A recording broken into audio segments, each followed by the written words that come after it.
63 ans après l'accession du Congo à l'indépendance, Dave Mafoula, président du parti Les Souverainistes, peint un tableau sombre de la situation socio-politico-économique du pays. Face à la presse ce 2 septembre à Brazzaville, l'opposant a passé en revue l'actualité nationale et internationale. Il s'avère de la lecture de cet acteur politique que la situation du Congo est plus que chaotique. Le quinquennat en cours semble selon lui rougir davantage les signaux des indicateurs. À la clé, plusieurs mots qui mettent à mal le développement tant souhaité par les Congolais.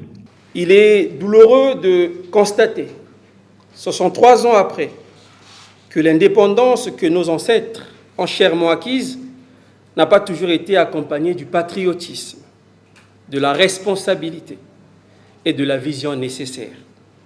63 ans après, notre peuple, qui avait aspiré à une vie meilleure après des années de lutte, se trouve aujourd'hui dans une crise de confiance et dans le doute.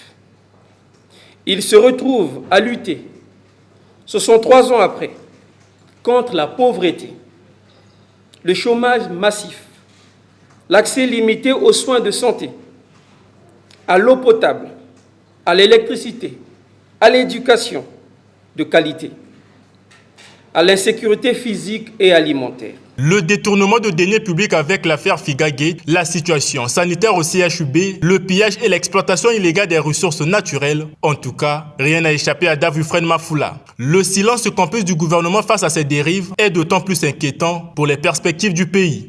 Mais il nous faut aussi, responsablement, rappeler le silence entretenu par le gouvernement devant les questions d'accusation de détournement des deniers publics au FIGA, au CHU.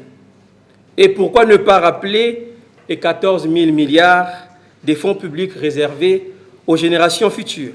Mettant un accent sur les élections sénatoriales, Dave Mafoula évoque une crise de la démocratie avec son lot de problèmes entre achat de conscience et influence politique. Ce scrutin aura été sans enjeu puisque selon lui, le renouvellement du personnel politique n'a pas été au rendez-vous.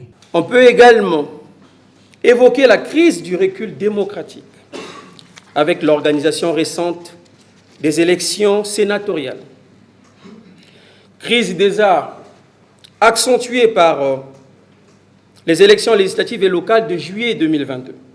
Car lorsque des élections sont influencées par l'argent, plutôt que par les convictions et les préoccupations des citoyens, c'est la démocratie tout entière qui est mise en danger. Candidat à la récente présidentielle, le président du parti Les Souverainistes entame, à compter de ce 3 septembre, une tournée politique dans l'ensemble du territoire national.